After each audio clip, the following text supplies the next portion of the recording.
ازيكم يا حبايبي؟ عاملين ايه؟ يا رب دايما تكونوا بخير وباحسن حال. وحشني كتير من الفيديو اللي فات. موعدنا النهارده كده مع فيديو جديد، وهيكون روتين ان شاء الله باذن الله. يا رب الروتين النهارده يعجبكم وتستفادوا منه حتى لو بمعلومه بسيطه، وهيكون يوم حلو جدا جدا. وازاي وفرت في يومي وانجزت بصراحه، عملت فيه حاجات كتير. وان شاء الله باذن الله الفيديو يعجبكم، وانتظروا الفيديو القادم هيكون باذن الله مشترياتي من اللحوم بتاعه شهر 8 بالميزانيه بتاعه اللحوم وتقسيمات اللحوم. فيديو حلو جدا جدا، وان شاء الله باذن الله تستفادوا منه حتى لو بمعلومه بسيطه. النهارده بقى فيديو روتين، حاولت كده انوع في الفيديوهات عشان ما تملوش. مبدئيا كده انا كنت لسه راجعه من الشغل، يا دوب بس غيرت هدومي. عايزه اقول لكم كنت راجعه هفتانه جدا وجعانه، مش عارفه ليه ساعات كده بلاقي نفسي هبطت وعايزه اكل اي حاجه. طبعا السندوتش ده انا كنت عاملاه من ضمن السندوتشات بتاعت اولادي اللي بسيبها لهم قبل ما انزل قبل ما اروح الشغل يعني وكده، لان طبعا دي فتره اجازه لسه المدارس ما بداتش، فبعمل لهم كده سندوتشاتهم وبحطها في علبه، ولما بيصحوا هم بياكلوا. فرجعت لقيتهم باقيين سندوتش جبنه مش عاوزينه فنرميه. لا طبعا انا كنت بقى مهبطه وجعانه جدا، وكنت لسه ورايا حاجات كتير جدا في يومي، فقلت كده ايه اكل السندوتش ده. قطعت بقى معاه كده خيارية شرايح، وقلت كده اكله واعمل لي فنجان قهوه يعني يظبط كده الدماغ، لاني بصراحه الفتره دي حاسه ان دماغي تقيله طول الوقت، وجعاني كده وحاسه ان فيها تقل وعلى طول مصدعه. فقلت كده اعمل لي بقى ايه فنجان قهوه اقعد اشربه، وبنفس الوقت يعني ايه اظبط كده الغدا بتاع النهارده. وحاجات كتير يعني كانت ورايا يعني في اليوم ده. معلش ابني بقى حرك الكاميرا. المهم ان انا والقهوه كده بتتعمل، جبت حله حطيت نصها كده ميه على النار، وحطيت فيها ملح، وهحط كمان فيها رشه زيت، وعشان خاطر هسلق المكرونه. انا بصراحه كنت محتاره جدا طول ما انا في الشغل، عمال اقول يا ربي هعمل اكل ايه هعمل اكل ايه. والله الواحد بقى في حيره كل يوم، حته الاكل دي بيبقى في حيره. فقلت ايه انا نفسي بصراحه بقالي كتير جدا ما اكلتش مكرونه بشاميل، فقلت لا خلاص ما بديهاش بقى. انا النهارده هعمل صينيه كده مكرونه بشاميل باللحمه المفرومه، بحبها انا واولادي جدا. فقلت خلاص بقى ايه نعملها كده النهارده. فحطيت كده الميه فيها ملح وزيت وعبال بس ما تغلي. قلت كده اروح اشرب فنجان القهوه، وحطيت كده جنبيها باكو بسكوت، وبحبه جدا البسكوت ده. وقلت كده بقى ايه اقعد شويه اريح رجلي، وبعد كده يعني ايه اتابع الاكل كده من وقت للتاني، بحيث ان انا ايه يعني ايه انجز في يومي شويه. هنا بقى كانت الميه غليت اهو. بدات بقى ان انا اجيب الميزان بتاعي، لان انا زي ما انتوا عارفين انا بحط المكرونه في منظمات كده، فانا طبعا مش هاخد كل اللي في العلبه. فعشان اقدر ان انا احكم استخدامي او احكم الكميه اللي انا عايزاها، فبروح وزنه بالميزان حسب ما انا عاوزه. فانا حطيت 350 جرام من المكرونه اللي هي الفرن دي.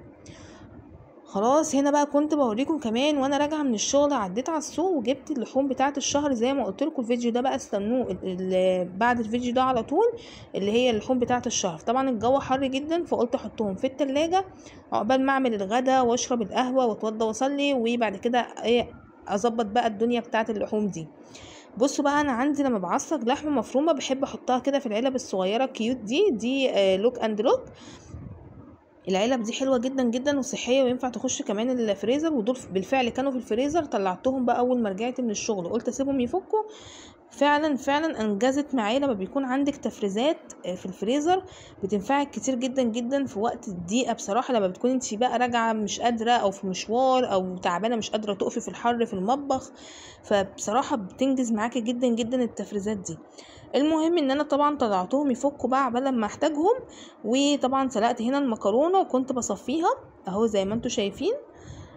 انا بحب اغسلها كده غسله مبدئيا، يعني ما بحبش اسيبها زي ما هي. وهنا بقى خلاص كده كنت شطفتها، وهبدأ بقى اسيبها كده في المصفى بتاعتها لحد لما اجي استخدمها. في التوقيت دوت بقى انا قلت كده هعمل ايه هعمل البشاميل. طبعا انا بقى مستعجله مش قادره اقف على النار وافضل اقلب في البشاميل، فبصراحه قلت هعمله على البارد. البارد برضو طريقته حلوه جدا وسهله قوي. بحط بقى حوالي 3 معالق كبار من الدقيق، بحط عليهم واحده مرقه مكعبات يعني. بحط رشه فلفل اسود، ممكن تحطش رشه من جوز الطيب او السبع بهارات، بس انا نسيت احط بصراحه. انا حطيت مرقه والدقيق، واحط كمان رشه من الملح ورشه من الفلفل الاسود، او ممكن ما احطش ملح عشان انا حاطه ايه مكعب مرقه. حطيت رشه كده من الفلفل الاسود، وهبدا ان انا انزل باللبن. انا كان عندي حوالي اقل من نص كيلو لبن بحاجات بسيطه، فطبعا انا بحاول على قد ما اقدر ان انا اقتصد في استخدامي للبن عامه يعني. فالمهم حطيت نص الكميه لبن ونص الكميه ميه. خلاص، عايزه انت تحطي لبن كله حطي، في ناس على فكره بتحط شوربه، بس انا بصراحه عمري ما جربته بالشوربه. هقلب بقى ده كده كله مع بعضه وهحطه على النار. بس حطيت معلقه دقيق كمان زياده عشان خفت يكون خفيف ومعرفش ازود الدقيق، قلت حتى لو طلع تقيل هخففه الميه.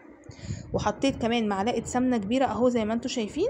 وكمان دي الجبنه المثلثات اللي كنت جايباها معاكم في فيديو مشتريات الاسبوع، قلت كده احط فيها مكعبين من الجبنه، بتديها برضو طعم حلو وكريمي كده وبتبقى حلوه. بس بقطعها كده قطع صغيره عشان تدوب معايا في البشاميل. بفضل بقى اقلب كده من وقت للتاني لحد لما البشاميل بتاعي يتقل. خلاص، في التوقيت ده بقى بصوا بقى، انا جبت بوله كبيره، طبعا اللحمه المفرومه كانت شبه فكت اهيت. هبدا بقى ان انا احط العلبتين. طب ميزه ان انا احط الحاجه في العلب الصغيره ايه؟ ان انا ممكن مثلا اكون محتاجه علبه واحده فاطلع علبه واحده، محتاجه العلبتين فبطلع العلبتين. يعني انا مش بهدر في الاستخدام. يعني مثلا النهارده انا احتجت علبتين فطلعت علبتين بكل سهوله. لكن لو انت حاطه الكميه كلها في علبه واحده وحبيتي تاخدي كميه صغيره منها مش هتعرفي، عكس ما تكوني حاطه في علب صغيره وتاخدي على قد ما انت عاوزه. هنا بقى كنت كسرت اللحمه المفرومه اهيت، وهنزل عليها بقى بالمكرونه اللي انا سلقتها. الميزه دي برضو فكره ان انت تقلبي كده كله مع بعضه بتبقى سهله جدا، وبتحسي ان الحشوه موجوده في كل حته في الصينيه بتاعه المكرونه البشاميل، عكس ما تحطي طبقه مكرونه بعد كده طبقه لحمه وبعد كده طبقه مكرونه. بحسها كده يعني ايه، ما بتبقاش زي الطريقه دي، بتحسي ان ديت الطريقه دي فيها اللحمه في كل حته. جه بقى في دماغي يعني ان انا عايزه احط كيس صلصه جاهزه على المكرونه عشان يبقى لونها احمر وحلو. فعلا بالفعل خلت طعمها رهيب رهيب رهيب. وحطيت كمان حبه بشاميل كده، وقلت اقلب بقى ده كده كله مع بعضه اهو زي ما انتم شايفين. يعني شوفوا المكرونه ما شاء الله واللحمه يعني يتاكلوا كده، طعمها حلو جدا وفعلا طلعت رائعه رائعه رائعه. هنا بقى كنت قلبت كل الكميه كده مع بعضها. هجيب بقى الصينيه البايركس، حبيت ان انا اجيب اكبر حجم علشان تبقى الطبقه مش عاليه قوي وتكون كده مقرمشه من تحت وتبقى تحفه، هتشوفوها في اخر الفيديو. حطيت بقى كده طبقه من البشاميل في ارضيه الصينيه، وبعد كده هنزل بالمكرونه كلها. بصوا اللحمه في كل حته ازاي. وبعد كده هحط بقى البشاميل على الوش. طبعا انا لقيت هنا حته لحمه ما كانتش اتكسرت فروحت مكسراها كده وانا بقلب اهو زي ما انتم شايفين. يعني اكله بصراحه سريعه وانجزت معايا كتير جدا لما عملت البشاميل على البارد مش على النار، وكمان لما لقيت عندي اللحمه المفرومه متعصجه جاهزه، فبصراحه سهلت عليا الاكله كتير. هنا بقى هاخد باقي البشاميل اهو احطه على الوش. هو طلع خفيف شويه بس والله كان طعمه حلو جدا جدا. الصينيه كانت طعمها رائعه، اول مره احس ان المكرونه طعمها حلو كده. هنا بقى جبت الاسباتيولا وبدات ان انا كده الم كل البشاميل اللي موجود في الحله علشان طبعا ما اهدرش فيه. بحب بقى احط ما بقتش احط بيض لان طبعا البيض غالي، وكمان ما بحسش طعمه حلو على البشاميل. فحطيت كده قطع من الزبده اهو زي ما انتم شايفين على الصينيه. ممكن تكتفي بكده وتدخليها الفرن، وممكن ان انتي زي ما انا هعمل دلوقتي ان انا هجيب عندي جبنه رومي مبشوره. ممكن بقى انتوا تعملوا ايه، مثلا هتجيبوا انا عندي بصراحه بجمع الجبنه الرومي اللي هي الاطراف وبضربها كده في الكبه وبحطها في كيس عندي في الفريزر. بتنفعني للحاجات اللي زي دي بقى. فحطيت كده معلقتين او 3 معالق كبار من الجبنه الرومي المبشوره فوق الوش ودخلتها بقى الفرن. بصوا بقى زي ما انتوا شايفين كده شكل المطبخ متبهدل على الاخر، كل حاجه متبهدله، وعلى البوتاجاز وعلى الرخام، والبوتاجاز عايز يتمسح والدنيا كده عايزه تتظبط وتتشال. فهنظبط كده الدنيا مع بعض. مبدئيا كده حطيت بقى باقي الصواني كده في مكانها، لان كنت ساعتها بجيب بقى الصينيه اللي هعمل فيها المكرونه. وطبعا ازازه الزيت دي برضو هشيلها كده مكانها.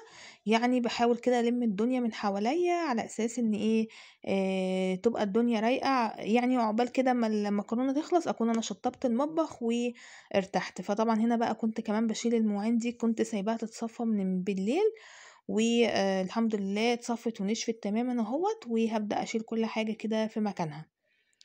طبعا المواعين دي برضو هحطها كده في الغسالة، والعلبة بتاعة الزبدة دي هشيلها في التلاجة، ودي بقى احطها في الحوض عشان هتتغسل. والحاجة اللي على البوتاجاز برضو هشيلها، وهبدأ ان انا امسح البوتاجاز. والحاجات دي زي ما قلت لكم هحطها كده في الغسالة، واول ما تجمع الغسلة او الغسالة تكتمل يعني بالمواعين هروح مشغليها. بصوا هنا بقى كانت خلاص المكرونة البشاميل خلاص كانت طلعت معايا، وكان طعمها بجد رهيب وطعمها حلو جدا جدا. وفكرة الصلصة اللي انا حطيتها دي ادت طعم حلو قوي للمكرونة. وما شاء الله اللحمة المفرومة في كل حتة في المكرونة، يعني ما اقولكوش طعمها كان حلو جدا ومقرمشة كمان من تحت.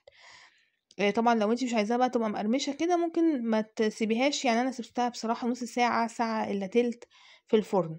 انتي عايزة ممكن تخليها تلت ساعة نص ساعة يعني حسب ما انتي عاوزة. بس كده، وكان عندي حبة مخلل حطيتهم كده جنب الأكل، والحمد لله اليوم عدى على خير، والأكلة كانت تحفة جدا. يا رب بقى يكون الفيديو عجبكم واستفدتوا منه، ما تنسوش اللايك.